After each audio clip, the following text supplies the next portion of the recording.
Well, hello there. Well, hey there, Scott. How are you? I am sore. Oh no, I Uh, so about hour and 45 minutes ago, I got rear-ended on the way home. yeah. Yeah, car's got a little damage. It's drivable. Just Oh filed my good. claim, so I can get that started. I stopped talk to my so I deal with my dealership on everything. They have a body shop, and they were able to secure up the muffler that was hanging a little bit just to make sure that didn't fall off, and Okay. it doesn't look horrible. It's definitely a few $1,000s in damage. I have insurance. She has insurance.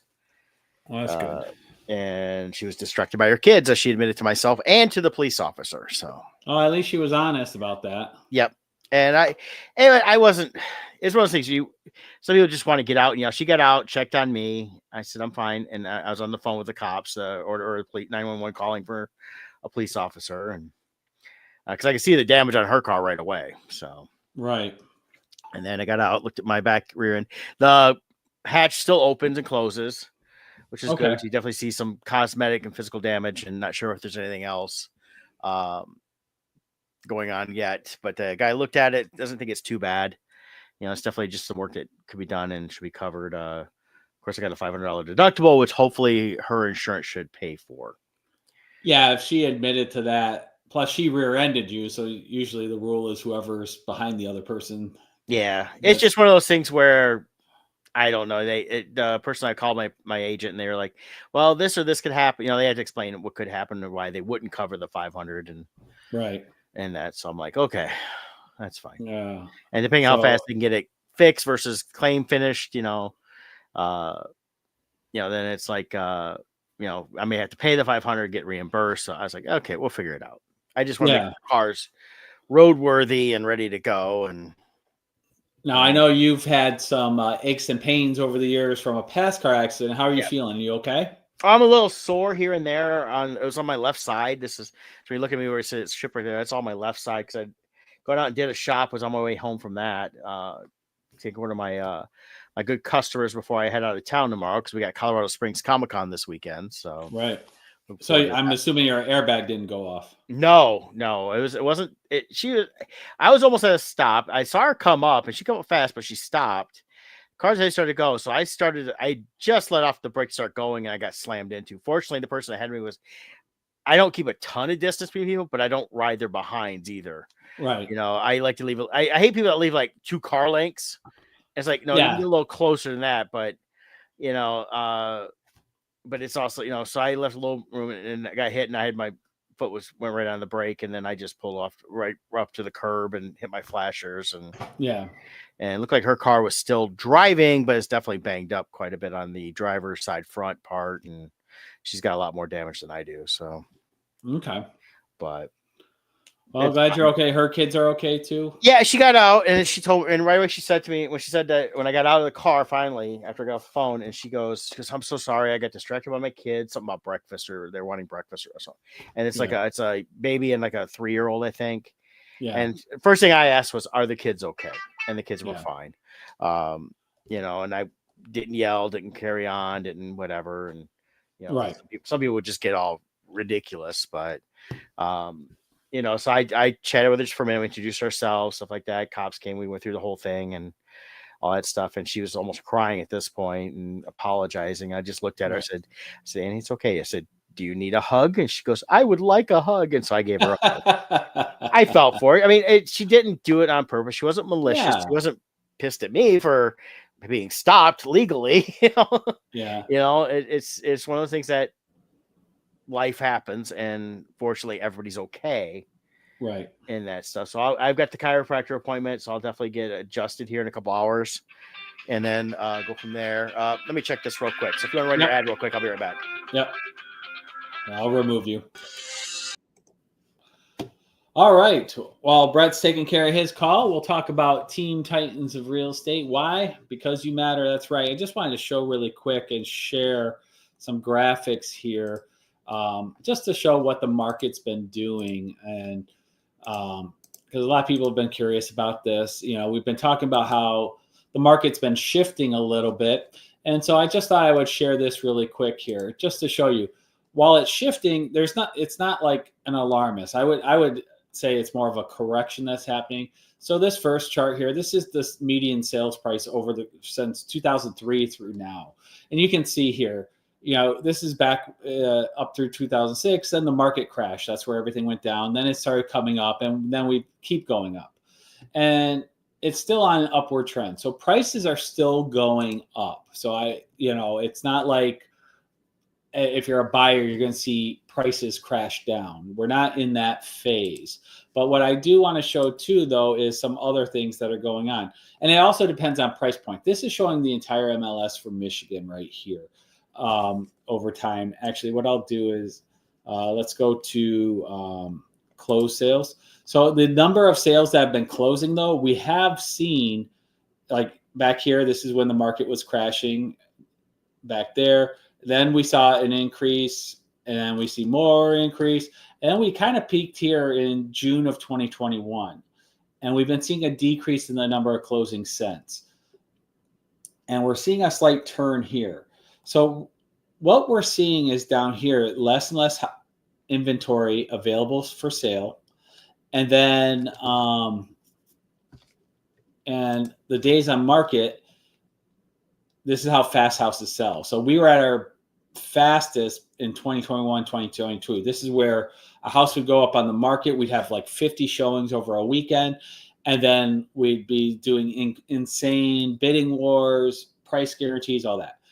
Now it's easing up. It's starting to take a little longer. It's now up to 14 days on market. But the reason why I want to show the whole history here is because some buyers have gotten used to this super fast pace. So if a house is on the market for a week or two, they're like, oh, what's wrong with the house?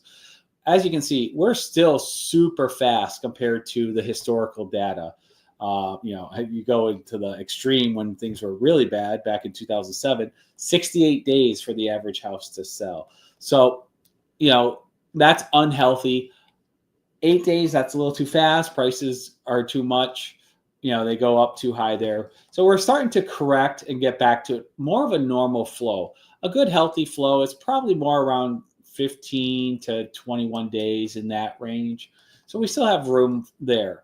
But that's the main thing I wanted to show you is we're talking about things changing. It's not like we're going off a cliff. So there's no need to panic. But why this is good for you if you are a buyer, if you've been looking for the last couple of years and you were in this time frame where things were selling insanely fast, bidding wars were happening, we're seeing a little bit of an inverse happen where we're starting to see a little more buyers out there than sellers. So as a buyer, that gives you a little more power. It gives you the ability to make an offer. We can't go in with lowball offers. We're not at that stage, but we're also not at the point where you have to worry about paying $50,000 above asking. So it's a good time. If you're a buyer who's been frustrated during this time frame where everything was crazy, give us a call, 586-232-5144. It's a great time to re-enter the market if you're a buyer. And if you're holding out for rates, just remember, if we get a 1% interest rate drop, they're projecting like a surge of buyers, like a 20% surge in buyers of all those buyers who've been sitting on the sideline, which will cause those prices to skyrocket even more. So get in now. If those price drops happen next year or interest rates happen next year, you could always refinance next year and take advantage of that. So give us a call. We'll walk you through the process. See, I don't like graph charts. I like pie charts, specifically pie chocolate. Charts? Yeah, chocolate pie charts are my favorite. Pie? I like key lime pie charts. And well, it's not really a pie; it's more of a cake. Yeah. But a tiramisu, we'll call it a pie chart too. So. Yeah. I'm checking. They do not offer me pie charts for you. I can do bar or line. So, candy bars. Oh, there we go. Candy bars are good. So maybe bar chart would be a good one. Yeah. So that was my claim thing already getting going. So it's they're moving quick. Yeah, it's nice. So State Farm, you're good to me today. We'll see how you go tomorrow. Did you have Jake? I did. Actually, I do. My guy is Jake Hunt. Oh, hey. You have Jake from State Farm. That's awesome. So maybe they only hire Jakes now. I went in there a few years ago and switched up the card I was using because I wanted on my American Express instead of a Visa card because I wanted the airline miles. And it was like, I introduced to Jake. I was like, Jake, you're not wearing khakis. Like, he had never heard that one before. I'm sure his pals rib him over beers on that all the time. But good people in Belleville, Michigan, Jake Hunt, State Farm. They do not sponsor the show. They should, but they don't. But check them out. Yeah, very good. So yeah. So other than that, my week was going pretty decent. Okay. Yeah. I'm all packed up, ready to fly out at 7 a.m. tomorrow morning. Head to Colorado Springs. Got Kevin and Brandy coming with us. Mom's going with us. We're gonna have a good show to you guys. Loving doing the show again. It's been 2 years. Can't wait to be back. Love the area. So definitely we'll have some talk. I won't be on the show next week because we're flying at the time, traveling at the time of the show next week. Yep. So in 2 weeks, I'll give you guys an update on how everything went and things like that. So we've got they got some good guests. I noticed like they have a Starship Troopers reunion. So they have Casper Van Dien, they have Dina Meyer, and they have Jake Busey's going to be there too. Okay. You know, his dad is the other Busey who's always in trouble. And I met Jake years ago. He was a pretty nice guy. He would never remember me because we met a couple times, I think. But we did drink a beer at the same time in the same space. So it counts. Yeah. But other than that, yeah, we just kind of get things going. What you been up to? So you know what I've been up to. So just keeping busy. We got our we have a closing this week, so that's been tying us up.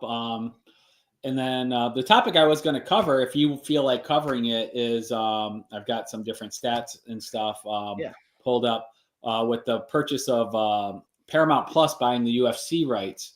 So I was going to get into the breakdown of how much money professional sports relies on our cable bills and now our streaming bills, and what will that do to our rates? And that's an interesting thing, considering that I believe it's is it NBC that bought up the NBA contract? Or correct? NBC bought that for Peacock. We've got I'm forgetting. Netflix.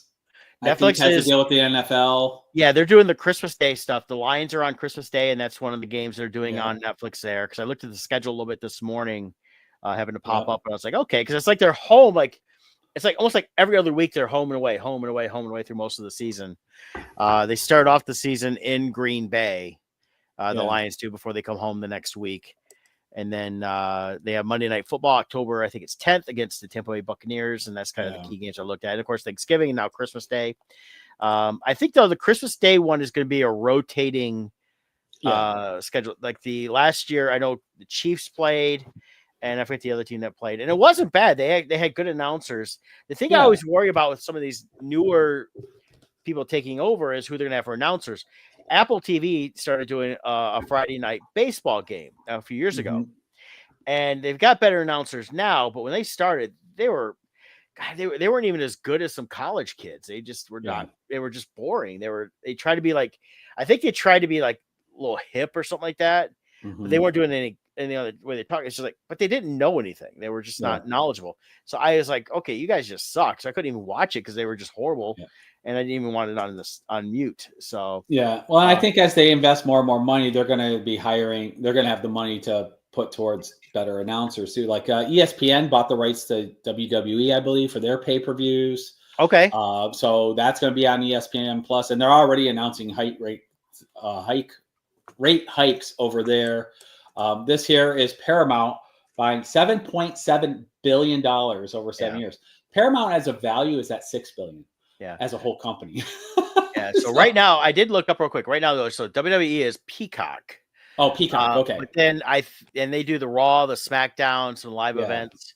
I forget who ESPN just bought. Then they just got a big deal too with somebody. Oh, maybe it is them. Here's another thing. 2026 ESPN launch. It's a 5-year, $1.6 billion streaming deal with ESPN, but it doesn't start till next year. So Peacock's now. And then next year's that, and it's going to run a new streaming service. And I saw this. Someone else posted this. A guy I went to school with. I think he got rid of his cable, and he's doing just one thing. He got the ESPN streaming, so he's going to have a bunch of stuff there. But that's $30 a month, right? Peacock was $10.99 a month, and then wrestling fans were paying $7.99 a month just to watch Monday Night Raw on Netflix each week, because that's what I think the basic Netflix thing was. As the streaming service has been talking about losing money for the last few years, because they were creating original content. Now they're switching it to where the money is, which it's all in sports. But here's the problem: is our old cable bills, for instance, and how sports teams makes money is their bread and butter comes from their media rights and broadcasting contracts. So whenever you see, oh, so-and-so just signed $100 million contract to be a quarterback, and so-and-so got $50 million there, we're covering it through our bills. Right. And that's why the cable bill got so bloated. Just from 2015 to 2019 alone, the cost for cable services to cover sports went up 630% in that 4-year period. Yep. We're way more now than 2015 for what people get paid. And so those cable bills became very bloated and people got angry. And then streaming started coming out. So everyone left cable because the cost was so high. Well, now we're already in the stage where people are paying so much for 30 different subscriptions, but now now the sports is coming over. And so like something like UFC, like I don't mind watching UFC when it comes up as a little reel. I'll watch it on my Facebook or something, watch a little 1-minute clip or something of a fight. But I have no interest in paying for their pay-per-views. But now I will be, if I want to keep my Paramount Plus, I guarantee you that $7 billion, they're going to have to pay for it somehow. Well, So I think what we're going to see my is rate's going to go up. Well, that's the thing with the stuff like the Paramount, the Peacock, things like that. Peacock really didn't raise their rates when they did a WWE deal. The costs are going to go up per month. I don't think it's going to be astronomical, but I expect to see more of, what we've kind of started seeing already. It's like even Prime. It's like you spend $150 a year to have the Prime service, which has a lot of services. The 1 to 2 day delivery is part of it. There's a lot of benefits. So for me, it's always been something good to have. The video stuff on it was more secondary versus the ordering and some other things. I think we're gonna start seeing them. It's gonna become like a cable bill, and it already is. If you look at, I'm use Prime as the example, is they partnered up with almost all the other streaming services, a lot of them, and you can have everything within their service. So they're trying to create their own version of the cable. But I still have to pay for the individual subscriptions within them. Well, that's what I'm getting at is, and then within them, when you have like Paramount, they have their with ads, without ads price. We're going to see the with ads, without ads. And then here's the add-ons of UFC and things like that.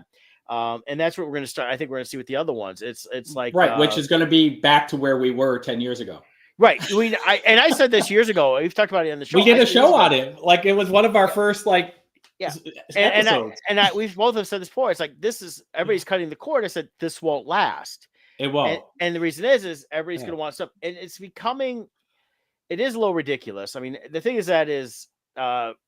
Most of your local channels and your network stuff, the networks all have stuff, but your local stuff you can get for free over the air.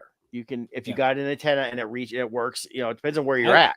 Because rural areas you get a lot of them for free too. They have their own apps within streaming that you can download. Correct. It's just you don't always get the click on the Detroit one, you don't get the full content. You get their news stuff. Right. And that's their live stuff for that, but you don't get the actual shows. So like if you say, oh, well, I like to watch Drew Barrymore, but I don't have cable anymore. Well, you have to find another way because she's not on as far as I know, there's a streaming platform. It might be, I don't watch it. So use that as an example, but it's going to be, that's part of the problem. And it's all big business because the big business we've seen in the last 10 years, and it's been going on longer, but 10 years really has been sports. That's the one that's growing the most. And what's fueling it now is sports betting. Yes, and that's on this list too. Yeah, and that's it says the media rights is the primary. Where's the sports betting? It's a big chunk. Yeah. Personal endorsements. There's a graphic at the top. I'll go up to the top right here. Right here. Right. So their relationships with DraftKings and Barstool Sports and all these different, which cracks me up that they make a huge percentage off of betting. And like, look how they vilified Pete Rose for so long. Well, yeah, he dies, and they say, well, now he's dead, we might let him into the Hall of Fame. I'm like, you guys suck. It's they went after, and he never bet against his own team. He just bet on them to win. And I understand they've got rules, especially now. You hear about here the guys that play and are part of the teams. One is you can't bet they allow there there's some things they can do betting wise, but they can't bet on their own sports, and definitely cannot even use the apps while they're at work, basically Right. at their even practice fields, things like that. Because they caught a couple guys from the Lions a couple years ago, said, hey, they got a 6-game suspension. They weren't betting on the Lions or anything else, but they were using the apps in Right. the facility, and that's against the rules. Yep. And then they took their lumps and went out. But if you look at the whole thing with the betting thing, is it's like the Tigers. You go to watch Detroit Tigers. Well, who do you watch the Detroit Tigers on? Well, it was Bally's Sports Gambling, but now it's FanDuel Sports Network. Again, gambling network. So even they are buying up and running the local stuff Right. instead of all the national stuff. You get a few different ones. Like for the Cubs, they have Marquee Network, which is their own. And the problem with that is if you want to watch it, it's like it's not included with most of the cable out of a certain area. You have to pay extra for it. So there's it's not broadcast. So, and that's what sucks about a lot of the stuff is there's barely any broadcast over the air baseball anymore. Right. So, and in football you get a little more because you have CBS, you have Fox, NBC, and then of course ABC all have their games, ESPN, but stuff like that. Oh, I see Kevin popped up there. Hey, Kevin. I'll see Kevin later today. Yeah, what I envision here, though, is let's see if I can get the meme. If not, I'll just say it. I'll do the quote here. This is what streaming has become, and I feel like it's so true. Obi-Wan Kenobi saying, "You have become the very thing you swore to destroy." Well, I mean, everything they said, all the reasons everyone went to streaming, now they are doing. I now have to watch ads. I have to pay hundreds of dollars a month. All this stuff. It's just so funny. They've become. No, it is, and it's going to get worse. It will never get better. Yeah. You have to decide what you're willing to pay for, what you're willing not to pay for. You need to watch. I mean, the Rocket financial ad for here's our app that'll tell you what you're spending on. If you're not sure, I would say pay for that for a month to figure it out. It's worth paying whatever they charge for a month to figure it out and cut your stuff. Because all the little things add up.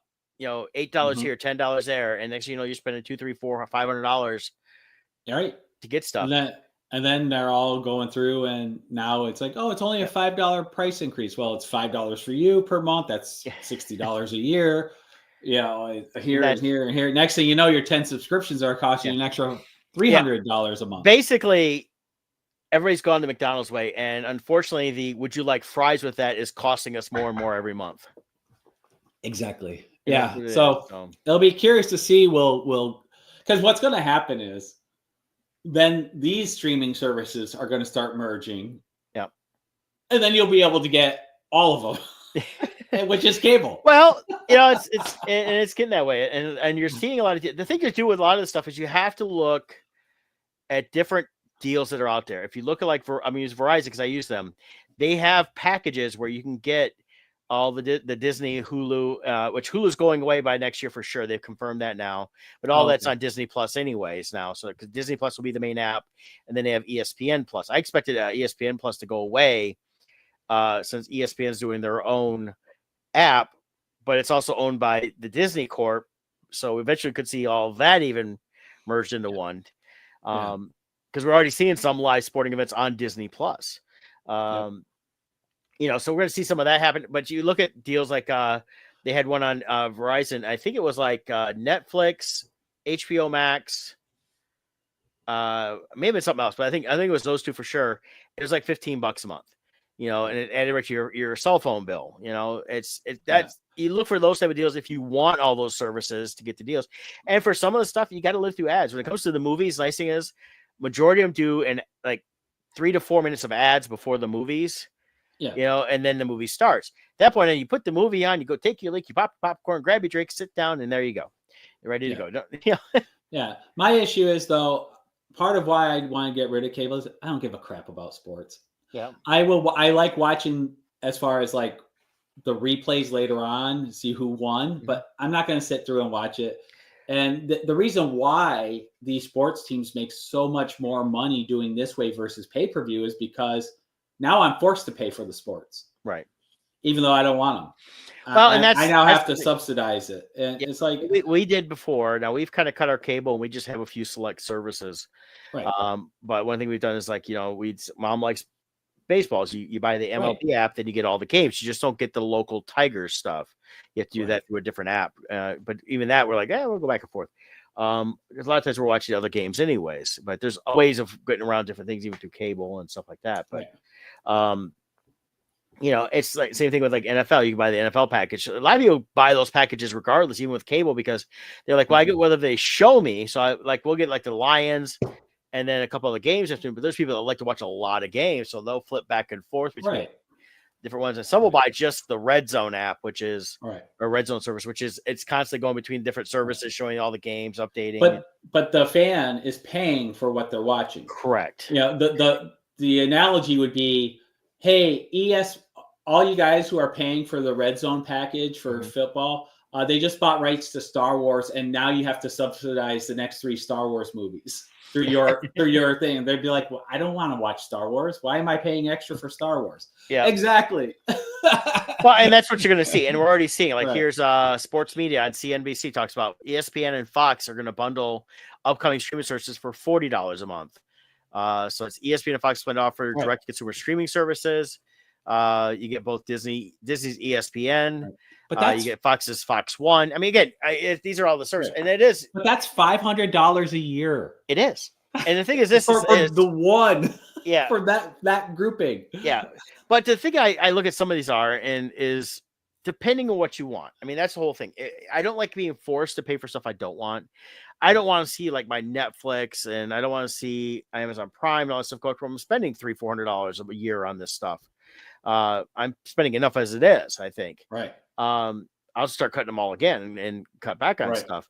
But it's if you're a specific fan of something specific, I think right now they're looking at trying to cater to that by offering these basically multiple apps. And I expect to see like the ESPN Fox bundle again, both owned by Disney, in one way or another, and putting out all that sports stuff and putting it all together. Eventually they could say, hey, here's your Disney Plus, because you are a Disney Plus member paying $15 a month. If you want to add this on, it's normally $40. You get it for, $25. So they go to $40 for everything. People would do that. And it gets them kind of what they want. See, the thing is with cable is what I've not enjoyed about cable for many years is I agree with, and this is why I agree with you on what you're about paying extra on streaming is I don't like paying for all these channels I never watch. And I was happy to cut the cable bill because I looked at it going, I watched like 5 channels. Right. I don't care for most of them. Most are garbage. If you wanted all the pay stuff, it got ridiculously just to get all the pay stuff. Yeah. And they're like, well, you're spending $200 a month. We're giving you stars. It's like, but I don't want stars. I wanted HBO. Well, that's an extra like $30 a month already. So I don't want to see that going up. But at the same time, I want to be able to go more a la carte. And I think that's the problem right there is that's what they're creating. Well, and that's what I don't think it's a problem if they go a la carte with everything. Like, you can pick and choose what little services you want and stick with that. If you're not forced to do it, I think it's going to eventually backfire and people are going to just cut more out and be like, hey, we're done. But where it fails is the business model that is needed to support these insane sports contracts, because they have to rely on consistent money flowing in to cover the $7 billion is a lot of money. Well, the problem is that the cost per month is not totally financing that stuff. There's still going to be advertising when you're watching these games. It's going to run exactly like it's on a network. Here's all your and they're going to spend tons of money on the advertising. Yeah. So, all the beer companies, pop companies, chip companies are subsidizing that more than just what we are per month. So that's part of that. Oh no, that'll definitely. But as these prices go up, 2 things are going to happen. One, they've already created a culture where the group viewing experience is getting destroyed because of streaming. A lot of people don't watch one show at the same time and then share what they saw. Everybody's staggered. So more and more people are fine with canceling a service and then 6 months later sign up for a free subscription and then binge all the stuff they wanted to see on that network. So they're creating a viewing habit where it's like, it's okay if I wait a couple months to watch this. I don't have to see it when it comes out. And then the other part they're creating is as that price goes up, I hear all kinds of people talking about whatever it's called, where you can watch every network under the sun through their Fire Stick or whatever they have that's cracked. I know people who they're like, oh, just do this, and they watch everything all the time for free. So people are cracking the code, and the more expensive it becomes to watch those things, the less people will care about doing it honestly. Right. Because the risk reward is like, well, I can get $2,000 a year's worth of programming for free. So I think you're going to see more and more of that kind of stuff happening too. Well, I think it is. It's always been happening. There's always people that do the workarounds, find different ways. There is. I'm just saying the more expensive it becomes, the more people will. But here's the thing, people will be like, well, for that price, I'll pay for it. But it goes back to my other statement I just said, though, is while they want the monthly revenue of a streaming app, they're making way more on the advertising they're selling to the advertisers to fund everything anyways. So in some ways, if it's like, I could see this being like an unofficial thing, backroom deal. Say, look, we know there's like 20 million people streaming this stuff illegally right now. Well, they keep talking about password sharing, like HBO Max is the next one that's cracking down September 1st, things like that. At the same time, in the background going, we got ads going. We're still selling ads. We'll include those in our numbers because they don't have any real numbers they can go by. And instead of saying, hey, we got like 30 million people that are watching this, we can say we got 50 million because of the illegal side of it too. So that's where they can charge on that revenue stuff. And it's like the ads for Super Bowl, $10 million a minute. It's is it really worth $10 million a minute? Well, to a lot of those advertisers it is. And that's where a lot of that stuff will come. So I think it's more that the streaming services are offering these products, but they're making up so much more revenue on the advertising side, which is where the real money is. And they're bringing all that in there to supplement that. But at the same time, you get the NFL and Disney talking about their major deal. They're trading the NFL network rights to Red Zone and other media assets to ESPN in exchange for 10% equity. So NFL itself has taken an equity in that streaming side too. So with that happening, we're starting to see the merger of the sporting organizations themselves with the media, and eventually that will all be blurred and be, hi, welcome to Disney Plus NFL. And here's your commissioner. Yeah, here's what's going to be on next year on Star Wars. Well, and then that raises questions, though. Then, what will you have honest reporting about sports and teams and athletes if the leagues own those networks? And that's the thing. The problem though is we're still going to have multiple networks, so I think that, and they can still report on different things. So I think people will come on that. In terms of honest reporting, I don't think we've had honest reporting in the news agency in many, many years anyways, because they always leave something out and they tell more. And most of news anymore is op-eds. It's their opinions. They just no longer say it's their opinions. They just claim it as news until they get told they're wrong. Then they have to do their disclaimer. When it comes to sports will have to be tracked correctly, because the betting side of it will go off on them if they don't. Everything with betting it's not win lose. It's all the micro stuff. It's the micro transactions. It's the parlays. It's the things like that. It's like, is Joe Schmo going to kick a 45-yard field goal or better this game? Here's the odds. It's things like that. That's why really in sports, they track every little stat now. They created a thing with baseball called the whiff, and it's one of the pitches and how it whiffs or they whiff or something like that, the batter or something like that. Don't even understand it. If a company like FanDuel, let's say, or DraftKings, whoever, name your betting service, they're a massive sponsor of something for a network, and the NFL has ownership in said network, wouldn't the NFL have an interest in making sure that betting site does well? No, because I think it's going to do well regardless. It's a natural thing that's going to happen. And the thing is that when you try to manipulate within betting, and you've seen this over the years, they talk about like point shaving in basketball, things like that. It gets caught.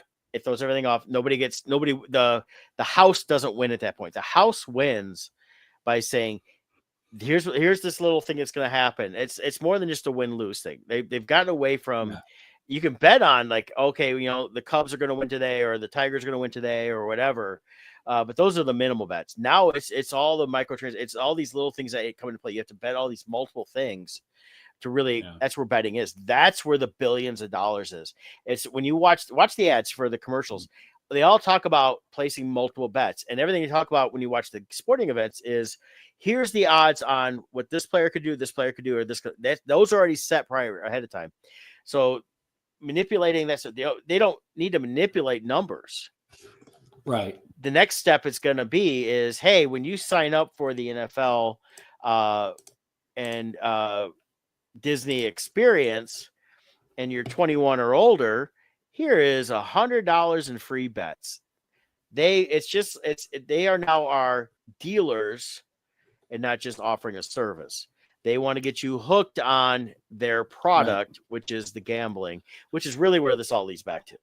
Because it's just money. It's money flowing through the whole thing back and forth. And yes, I didn't even think of that aspect, and that's dangerous. Yeah. And that's especially online. It's so easy. Well, here's your phone. Yeah. Right there. Download your app. Right there. Here's the states it works in while you were using it. Ties to your bank account. And if we'll do an initial match when you sign up to $1,000. And how many people are putting $1,000 off of a credit card or something into that they don't really have, thinking they're going to double, triple, quadruple their money on a bet or multiple bets. Yeah. And they're not.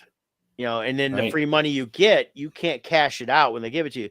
You have to bet that entire amount plus your original amount before you can cash out whatever you have left. Right. So that's things you got to keep an eye on and stuff like that. But that's really what it is. It all boils down to we're seeing all this merger of the networks and streaming. Yes, it's costing us more individual money just to have it.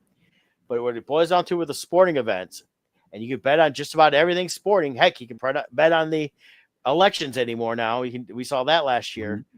It's all about gambling, money flowing that way, and that's really where it goes. And I would stick to that because when you see this, like with NFL buying a 10% stake in the red zone or to have a 10% stake with the ESPN merger and everything else, it just changes a lot. And then you've got Skydance merging up with Paramount.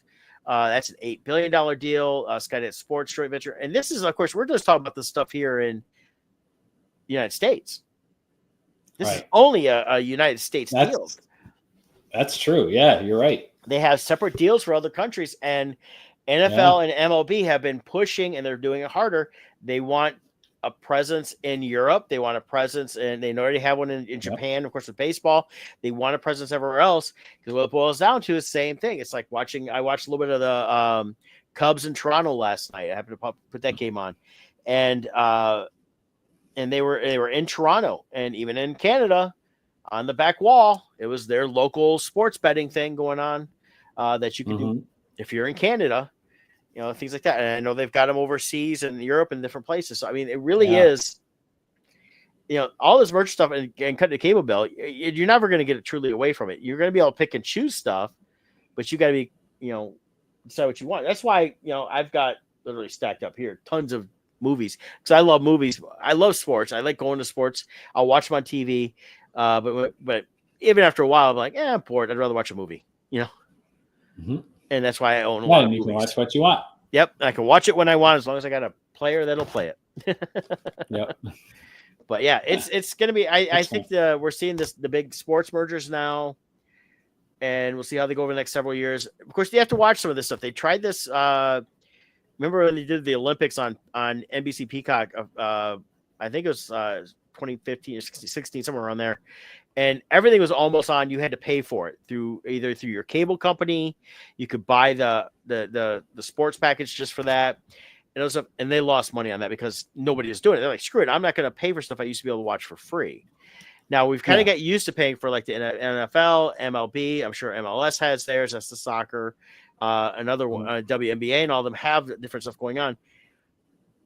If they get too much in where you have no access to sports almost at all without paying big money or paying all the time for every little thing, that will be a negative, and people will say, screw it.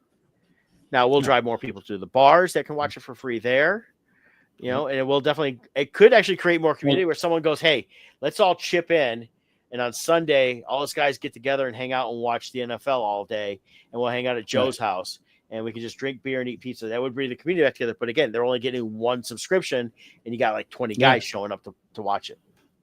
Yeah, like Super Bowl. If they made Super Bowl a pay-per-view, I wouldn't watch it. Nope. I don't care enough about it. With it being on regular TV, I do watch it. Yep. I want to watch it, but I don't want to watch it that bad. Yeah, and like I said, with baseball, you get a few games during the week that you can watch on network stuff. Fox does their game of the week, stuff like that, but you don't get a lot. So if you don't have cable with those kind of accesses or a streaming service that access, you're not getting a lot of baseball. Same thing with NFL. NFL, you do get a little more because you have the Sunday games, you have the Thursday games. They were putting on the NFL Network for the longest time, and then they would come to I think NBC or CBS or someone on Thursday nights, and then. We still get the most of the Thanksgiving games, but even that, just trying again, if you don't have Netflix, you're not watching the Christmas games, and the Amazon Prime, I think, has a game on Thanksgiving now and things like that. So it can limit you on what you can see, and it's fans do complain if you go too much that way, where you're like, well, it's just $40 a month. Well, you want me to spend, $960 a year to get all this stuff, $1,000 a year. And I only want to watch like 4 months worth. That's the other thing too. They're gonna make you eventually gonna make you start signing contracts like a cell phone deal. I mean, that's where I think that they are definitely in the wrong on a lot of this. And I think we're the consumers, we need to be a lot more cautious of what we do sign up for. And if you need a good example, sign up for Netflix, watch the Black Mirror because they had a whole thing on terms of service, which was great. But at that point, you already signed up for the term of service Netflix, or you're screwed. Yep. But yeah. Cool. So, well, outside of that, I'm not going to get into it deep, but have you seen any of the Wednesday series? Yeah, I watched all 4 episodes. Oh, okay. Yeah, we're on. I think we're in the 2nd episode right now. Yeah, Jill and I. So. But so far, liking it. How about you? What's your spoiler-free review for? I'm loving it. The thing I love about it, and this is what you get from the trailer, is you can see they're dealing more with the actual Addams family. It's still Wednesday-centric, but now we have a little bit more with that because they showed in the trailer with Pugsley. You find that in the first episode. Pugsley's now going to the school. Mom and Dad are there. They talked about Mama, which we had not seen Mama yet. Still don't know what's going on with Lurch. I still keep thinking Lurch is the principal from the first season. And so we don't know where the real Lurch is. They did a couple of little things. Okay. I will say in the beginning of the first episode, a couple of things with his eyes again. So we're interested to see what they do with that. We've got, a little bit of a new mystery going on. They're kind of just getting stuff started. It's getting a lot of tie-ins. You've got the Wendy's tie-in, which is great. I mean, they've got the food and that stuff. I went and got a Frosty the other day, and the spoon was... What do they call it? The not-so-happy meal or something like that? Something like that, yeah. But the spoon I got with my Frosty was purple, and it had the Wednesday logo on it. It had a little tombstone with the kind of like the raven on top, kind of like, or the skull with the raven, something like that, kind of like what we've done with Poe. Things like that. I love it. I saw a bunch of gripes about it. I saw it right away. I mean, the first day it dropped, it was automatically, here's all the reviews. I was like, you guys are ridiculous. Give people a chance to watch it before you start. And some people were trashing it. It sucks. It's this, it's that. And I'm like going, I don't know I didn't read any of the articles. I just, this show headlines. I'm going, what are you guys getting at? The show's brilliantly written. I love that Tim Burton, the way he directs it and executive produces the show. The writing's been spectacular. Yeah. And it's definitely Addams Family. If you go back and while it's based on all the iterations they've done over the years, it's based a lot of it on even on the original comic strips. Yeah. So, but I think some people forget it's Tim Burton. Yeah. Like I saw some comments where like, oh, it's a Tim Burton wannabe show. As someone put, you do know this is a Tim Burton show. Yeah. Like, oh, they're just trying to look like Tim Burton. And that's why we get the all the stuff with like the animated sequences are very Tim Burton, yes. So even the opening intro, the animation of that intro, it's very Tim Burton. I think Tim Burton definitely was the best choice to be the showrunner for this and oversee it. I agree. I really hope we get a few more seasons out of this. I'd love to see the way we see things grow. I love Jenna Ortega as Wednesday.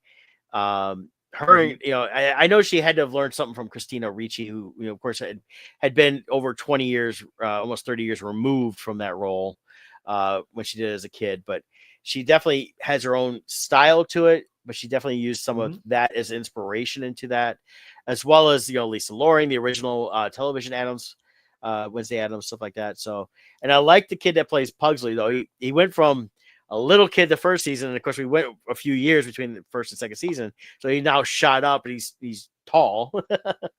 Yep. So, Yep. and They have a a lot of lot of guest people too. yes, yep. Yeah, Steve You got Buscemi is Steve now Buscemi. he's now the head of the school. I'm interested to see what they do with his I like his character. character. He's a kind of a goofy looking thing. I have a feeling he's going to become a bad guy or something. I think there's more to him. Yeah, there's definitely, I would say, more to his character, but definitely look Yeah. forward to seeing that.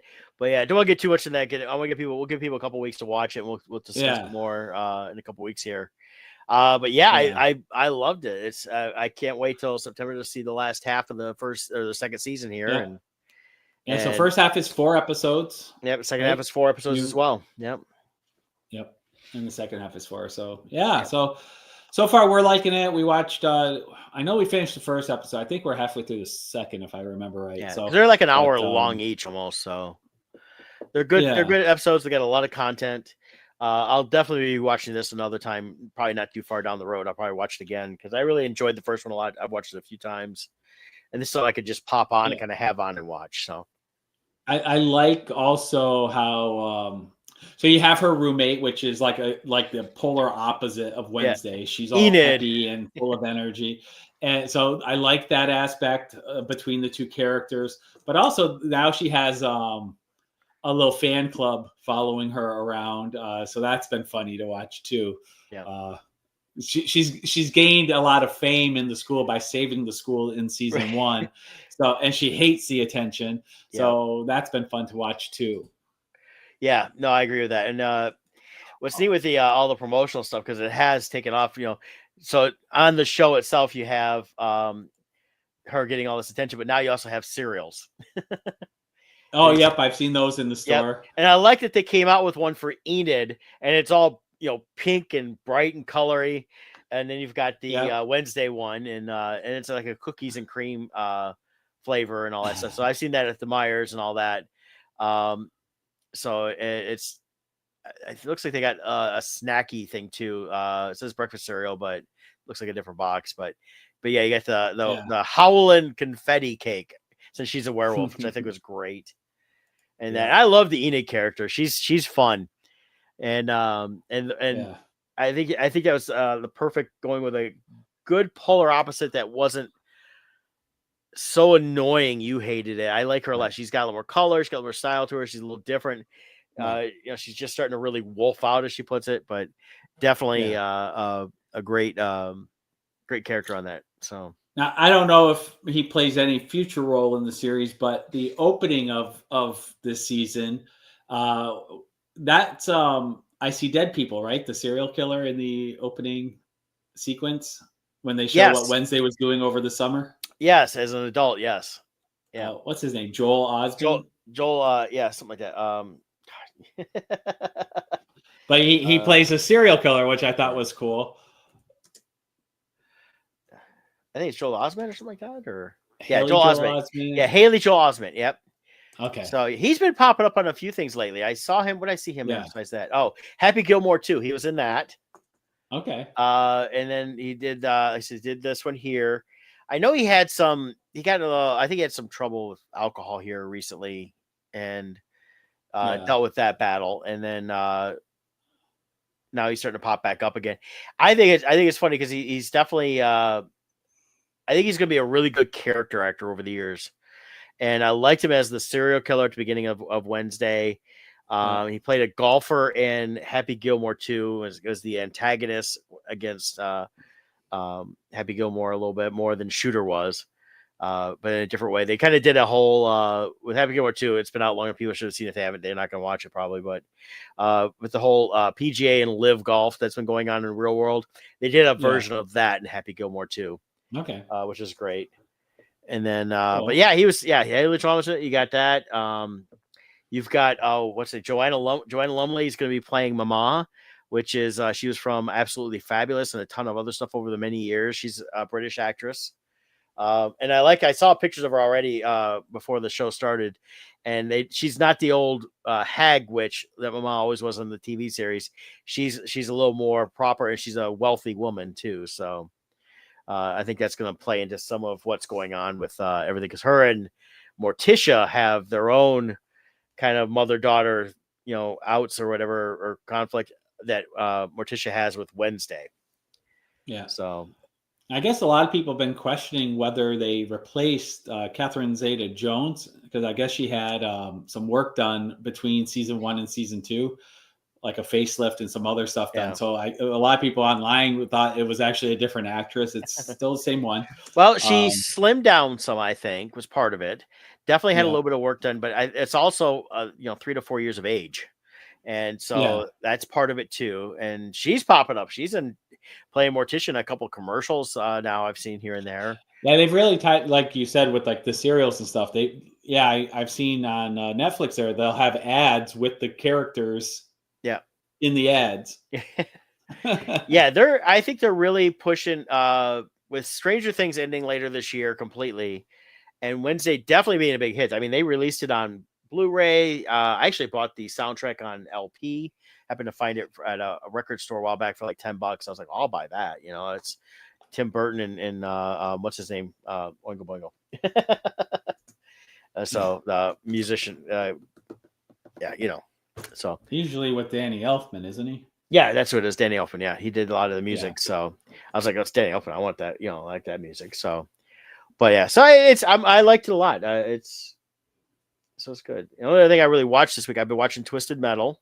That's been dropping on Peacock, and then and that's I saw there's a new Love, Death, and Robots season that came out on Netflix. So got to watch that still. Check that out, and then I watched it. I've been wanting to watch it for some reason. I have no idea why.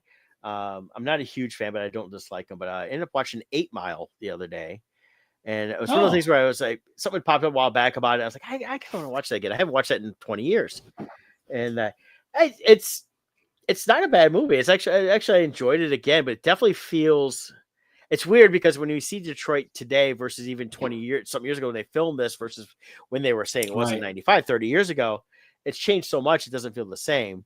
And and then you see Anthony Mackie playing, Papa Doc, and then and he's so kind of thin and really, it's funny. He's supposed to be the cool guy, but he really looks awkward in that movie. And then you see him now in Twisted Metal. You see him as Captain America, the Falcon.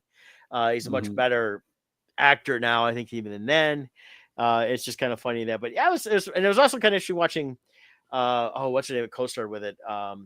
She passed away. Murphy? Yeah, Brittany Murphy. Yeah, realized that just a couple years from that, she passed away after that came out. And I was like, and she wasn't like even that big of a role in there. She had a role, and it wasn't that, I would say hard, but she was still like, watch it go, she probably could have really been something more down the road. Not sure what happened there. 'Cause, I mean, her husband died too of some both of them died in mysterious circumstances, and they were both, I think, trying to lead the Scientologists is what I had read at one time. I don't know how true that was, but yeah, I don't know. I've heard some conspiracy theories. I don't know. Yeah. I've never looked into it enough to know, like, are they actually valid or not? I don't know enough about that topic, but there's definitely some theories swirling around it. Right. For sure. But and then with the whole 8 Mile, but I've seen a couple times Anthony Mackie talk about the rap battle he had with Eminem, and Eminem actually is dissing him as a he's not dissing the character, he's dissing Anthony Mackie himself. In the rap battle, it kind of got him off guard. Yeah, I heard him say that a few months ago. I think that's what made me want to see it again. And you watch it, he goes, like the last battle, he goes, I know something you don't know. Your real name's Clarence. You went to, and these are real places. Cranbrook Institute. It's his parents. Right. He has a good home. I mean, he just slams. And what's funny is because I had a guy that worked with me almost 95 or 97. And he was trying to talk to me about the hood because he was at my Southfield store when I did cell phones. And I looked at him and said, dude, your parents are doctors. I said, I grew up in a trailer park. Right. I said, don't. So in a lot of ways, I can not to the extent that. So I mean, I grew up in a trailer park. I had a good parents, so I had a good house. I wasn't growing up in Salem's Lot, but it was still a trailer park. And when these guys talk about, oh, you don't understand the hood, I'm like, your parents are doctors. You went to a good school. You just wanted to be hard. I knew somebody who grew up. They worked with Eminem at a pizza place. Okay. And they said he was the worst employee ever because he was always skipping work to go to those rap battles. Yep. So like whenever I would see that scene, I'm thinking, oh, he probably was scheduled to work that night, and the person I know was stuck working, covering for him. Well, they kind of covered that a little bit where he asked the one guy to cover his shift, so he wanted the extra hour. Yeah. So he go, and then he had to go back to work. At least made him go back to work, but it was good. I mean, I always liked the song "Lose Yourself." I thought he did. That was one of the Eminem songs I really liked. There's a few others that are good. I've liked over the years. I've never been a huge fan of Eminem, but I've not disliked him either. Yeah, same. "Lose Yourself," I absolutely love. That was on my back in the days of CDs. That was on my workout mix. It was a great song to work out to. Well, there's a band called Saliva that did a cover of it that was pretty good. It's similar vein, but you get a little more guitar into it. Yeah. And it's not as rap, so it was good though. Yeah. Very cool. Yeah. But that's it I have for this week. Yeah, that's all I really got this week. Well, like I said, I'll reconvene with you in 2 weeks, and then if you pop on next week, you can talk whatever you want to talk about and kind of go from there. And well, I'm glad you're okay, and glad to hear the car. I was wondering, I'm like, oh, I hope the car is operational. It's still drivable. So I'll be driving it, but I've got the claim number, so I'm gonna get a hold of the guy at the place and get the claim number to him so he can get that going.